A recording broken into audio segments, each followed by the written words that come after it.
Bonjour et bienvenue sur le site de Bon Bulletin, Bonne Note. Je m'appelle Daphné Donne et j'aide les femmes dont les enfants rencontrent des difficultés à l'école à modifier leur comportement.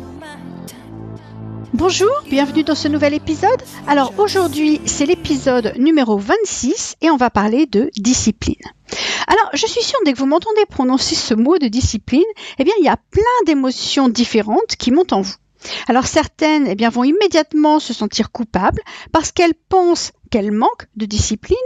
D'autres, au contraire, vont ressentir de la frustration parce qu'elles aimeraient bien que certains membres de leur famille, les enfants, le conjoint aussi peut-être, en aient un petit peu plus.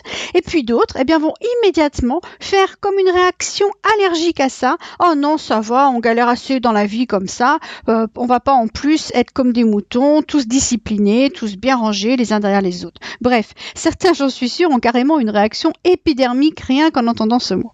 Donc je vais essayer de vous montrer ici ce que c'est que la discipline. Alors je crois que l'on peut d'abord automatiquement associer la discipline à notre capacité de nous contrôler. Être discipliné, c'est être capable de se contrôler. Alors c'est-à-dire que l'on va choisir de faire une certaine action plutôt qu'une autre, parce que même si ce second choix a un certain intérêt pour nous, on sait très bien qu'il y a sans doute des conséquences à long terme. Vous voulez par exemple que votre enfant soit poli. Vous voulez qu'il ait la discipline de dire merci, bonjour madame, bonjour monsieur, s'il vous plaît, s'il te plaît. Et vous avez, vous, la discipline de lui expliquer, de dire, de redire encore et encore qu'il doit dire ces choses-là, bonjour, merci, s'il te plaît, parce que c'est important pour vous. Tout simplement parce que vous êtes déjà probablement quelqu'un de poli. C'est important à vos yeux. Vous voulez être une personne polie et vous voulez que votre enfant devienne une personne polie ou soit une personne polie d'ailleurs. Je ne sais même pas pourquoi j'ai commencé à dire ça au futur. Vous voulez que votre enfant soit poli, c'est important pour vous, cela fait partie de qui vous êtes. L'alternative à ça, c'est-à-dire ces autres actions que vous pourriez faire à la place, c'est quoi? Vous pourriez choisir de ne pas vous fatiguer à lui enseigner la politesse. Ce serait bien moins d'énergie à dépenser pour vous, ce serait bien moins fatigant. Vous vous souvenez sûrement de la triade motivationnelle dont je vous ai déjà parlé dans les épisodes précédents. Et puis si ce n'est pas le cas, je vous invite à aller écouter l'épisode numéro 15, d'accord? Et vous trouverez la référence juste en dessous de ce podcast dans la partie référence. Bref, cette triade, elle nous dit que l'on cherche à dépenser le moins d'énergie possible, on cherche à éviter toute peine et puis surtout on recherche les plaisirs immédiats. Alors du coup, c'est sûr que ne pas prendre la peine d'enseigner la politesse, c'est plus facile que d'avoir la discipline de l'exiger à votre enfant. Mais ce qui compte ici, c'est vraiment qui vous voulez être. Est-ce que vous voulez être la maman d'un enfant mal poli? Ou est-ce que vous voulez être la maman d'un enfant poli? Si vous avez fait ce second choix, alors probablement qu'avoir cette discipline d'expliquer et d'exiger de votre enfant la politesse, c'est pas forcément perçu comme une contrainte extrêmement pénible. Cela fait tellement partie de vous, de vos valeurs, de qui vous voulez être, que cette discipline-là, elle est finalement bien plus facile pour vous à supporter. Si on considère que cette discipline est un peu inconfortable dans le sens où elle vous réclame un petit peu d'énergie, elle est donc bien plus facile à supporter pour vous que de supporter les émotions que vous ressentiriez si on vous voyait comme la maman d'un enfant mal poli. Là où je veux en venir, c'est que la discipline, en fait, cela relève en réalité d'un choix. Le choix d'agir d'une certaine façon plutôt qu'une autre, parce que la personne que nous deviendrions alors avec ce second choix, cela nous serait totalement insupportable. Alors, par exemple, j'ai la discipline de me brosser les dents 2 fois par jour. Je ne supporterai pas l'idée que l'on me voit avec les dents sales ou avec une haleine de coyote, comme elle dit ma fille. Et d'autres, eux, ont la discipline de se les brosser 3 fois par jour. La discipline, c'est donc faire le choix de certaines de mes actions de façon disciplinée parce que cela correspond à la personne que je veux être. Ce sont des choix que l'on définit à l'avance pour soi. Justement, si on se laisse la possibilité d'hésiter entre l'action qui relève de la discipline et l'action plus facile, Eh bien, au moment venu, là, au moment précis où on doit faire le choix, eh bien, on est beaucoup moins sûr de faire le choix de la discipline. C'est cette triade motivationnelle qui nous pousse à choisir toujours le plus facile. Au moment d'aller au sport, par exemple, si je n'ai pas pris la décision ferme, définitive et non négociable d'y aller tous les 2 jours à 18 heures, par exemple, eh bien alors, le moment venu, soit je suis bien disciplinée et j'y vais coûte que coûte, soit je fais l'autre choix. Et là, eh bien, j'ai aucun problème pour trouver une bonne excuse. Et en plus, elle est presque rationnelle. Il pleut, il fait trop chaud. Ah non, il fait trop froid. Ah, j'ai trop travaillé aujourd'hui. Ou alors j'ai encore trop de travail. Ou bien, la petite n'est pas bien ce soir, etc., etc. Vous vous reconnaissez là-dedans? Eh bien, c'est simplement parce qu'on n'a pas encore pris la décision ferme et définitive d'être cette personne sportive qui va au sport 1 jour sur 2, quel que soit ce qui se passe. Si vous vous voyez comme cette personne-là, c'est bon, vous aurez cette discipline. Mais si vous êtes comme moi, même encore aujourd'hui, après tout ce travail de self-coaching que j'ai fait, eh bien, je suis encore en train de tergiverser là-dessus. Au fond, je ne me vois toujours pas comme une personne sportive. Et j'y travaille. Alors, qu'est-ce que ça veut dire exactement? Eh bien, on commence à toucher à l'image de soi, à ce que l'on pense être, à ce que l'on pense être capable de devenir, et puis à ce que l'on veut devenir. La discipline, c'est pas quelque chose que l'on a ou que l'on n'a pas. La personne qui s'enfile le 3e millefeuille en 5 minutes et qui dit la bouche pleine « Moi, j'ai aucune discipline », ce qu'elle exprime exactement, c'est qu'elle n'est pas une personne qui se voit manger de façon équilibrée et surtout uniquement lorsqu'elle a faim et qui fait très attention à son corps. Non, elle se voit pas comme ça à ce moment-là et elle ne se voit pas comme ça probablement non plus dans un avenir très proche. Alors, elle a peut-être de l'espoir qu'un jour, elle y arrivera. Et puis, je vous l'ai déjà dit, je crois, dans un épisode précédent, je n'aime pas beaucoup cette émotion d'espoir parce que pour moi, l'espoir, eh bien, c'est plus synonyme de non-action qu'autre chose. Si elle n'a pas la discipline de ne pas s'enfiler 3000 feuilles en moins de 5 minutes, c'est parce qu'elle pense être la personne qui réellement s'enfile ces 3000 feuilles en moins de 5 minutes. La discipline, elle est déclenchée par ce que l'on pense. Comme toutes les émotions, la discipline est une émotion. Alors regardez pour vous. Où est-ce que vous avez de la discipline? Quand est-ce que vous avez de la discipline? Quand est-ce que vous n'en avez pas? Qu'est-ce que vous pensez à propos de vous-même à chaque fois?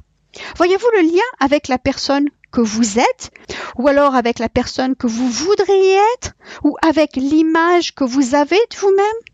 Alors en fait, pour avoir plus de discipline, eh bien, il suffit de le décider à l'avance. Je veux être la personne qui va au sport 1 jour sur 2.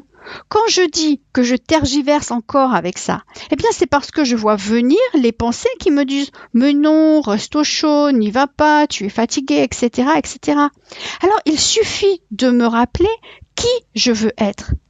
La pensée qui m'aide le plus alors, c'est qui est-ce que je veux offrir à mon futur moi? Mon moi de demain, de dans une semaine, de dans un mois. Aujourd'hui, je peux prendre des décisions dont découleront des actions qui font que demain ou dans une semaine ou dans un mois, eh bien, je bénéficierai de ces actions prises aujourd'hui. Qu'est-ce que je veux offrir à mon futur moi?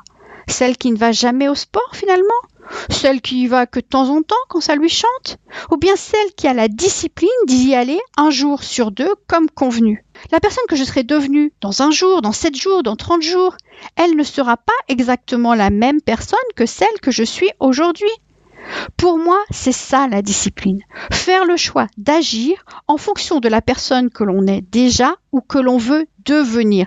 C'est-à-dire alors offrir à notre futur nous-mêmes la discipline de choisir toujours cette action la moins facile. Et elle est moins facile à cause de notre cerveau primitif et de cette triade motivationnelle. Alors cette triade motivationnelle, c'est vrai, elle nous a bien aidés en tant qu'être humain à évoluer, mais elle ne fait pas toujours un bon boulot aujourd'hui si on n'y prend pas garde. C'est tout ce processus qui reste inconscient, d'accord? Donc agir avec discipline, c'est faire le choix d'agir en fonction de la personne que l'on est déjà ou que l'on veut devenir, d'accord? Et puis là, jusqu'à maintenant, je n'ai parlé que de nous, les parents, les mamans. Qu'est-ce que ça veut dire pour les autres, pour nos enfants, pour nos conjoints même aussi? On aimerait qu'ils aient de la discipline eux aussi pour telle ou telle chose, qu'ils aient de la discipline par exemple de ranger leurs vêtements sales, de jeter les poubelles quand elles sont pleines, de se laver les mains, de faire leurs devoirs en rentrant le soir par exemple, etc., etc. Je viens de vous expliquer comment fonctionne cette discipline pour vous. La discipline, c'est l'émotion que vous ressentez en fonction de certaines pensées que vous avez à propos de vous. C'est pareil pour votre enfant ou pour votre mari. La discipline, c'est une émotion qu'ils ressentent quand ils ont certaines pensées à propos d'eux-mêmes. Croyez-vous que crier, vous énerver, faire du chantage va déclencher cette discipline en eux? Croyez-vous que vous énerver après votre enfant qui refuse de faire ses devoirs après votre 4e demande va déclencher cette discipline en lui? Je n'y crois pas une seconde. Ce que ça fait, c'est que temporairement, sous le joug de la peur, il va s'y mettre, ça c'est vrai. J'ai enregistré un podcast là-dessus, donc je vous invite à aller le voir. Je crois que c'est l'épisode numéro 25. Là aussi, vous trouverez la référence en dessous, d'accord? Donc, si vous faites peur à votre enfant, bien sûr, temporairement, il va se dire « Ouh là là, c'est dangereux pour moi, il vaut peut-être mieux que j'aille faire mes devoirs, d'accord ?» Mais ce n'est pas ça qui va lui faire acquérir cette discipline que l'on veut. Cette discipline, elle ne viendra à lui que lorsqu'il aura ses propres raisons pour ça. Donc, ce que vous devez faire en revanche, c'est de l'amener à réfléchir à tout ça. Qui est-il aujourd'hui? Qui veut-il devenir demain? Cherchez un moyen de l'amener à réfléchir à ça en fonction de son âge, bien sûr. S'il admire quelqu'un, par exemple, demandez-lui comment il imagine que cette personne était quand il était enfant, comment il imagine qu'il se comportait en classe, à la maison, avec les autres, comment il imagine qu'il se pensait. Est-ce qu'il se voyait déjà devenir cette personne sans doute connue si votre enfant l'admire? Vous voyez, c'est ça que vous devez faire. Recherchez un moyen pour que votre enfant ait envie de se discipliner tout seul. Le bon élève, par exemple, il a la discipline de faire tous ses devoirs et toutes ses révisions parce que cela représente à ses yeux beaucoup d'être ce bon élève avec des bonnes notes, des bons résultats scolaires. Aujourd'hui, qu'est-ce que votre enfant pense de ce statut de bon élève? Qu'il n'en est pas un? Qu'il n'en est pas capable? Que ce n'est pas pour lui? Alors forcément, comment voulez-vous qu'il ait la discipline de faire ses devoirs et ses révisions? D'accord? Et je reviens à vous à nouveau.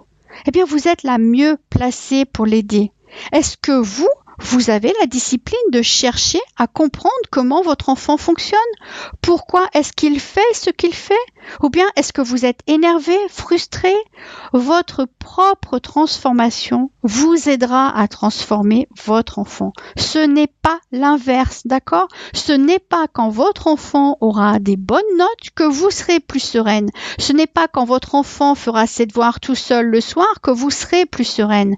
C'est parce qu'il y a certaines émotions que vous allez créer en vous, comme la discipline, la confiance, la curiosité, l'amour, la bienveillance, que vous allez être alors capable de le guider pour qu'il transforme ses pensées et ensuite les émotions qu'il ressent. Alors seulement et ensuite seulement, ses actions seront différentes et forcément ses résultats s'amélioreront. Tout comme pour vous, d'accord? Alors évidemment, c'est pas forcément facile de voir tout ça toute seule. C'est pour ça que je vous rappelle que je suis là pour vous aider. Le plus facile pour que je comprenne rapidement votre situation, c'est que vous preniez une séance de coaching gratuite avec moi. Je suis disponible tout l'été, d'accord? Alors vous trouverez toutes les informations dans la partie références, juste en dessous de ce podcast. Je vous dis à bientôt, à la semaine prochaine. Bye!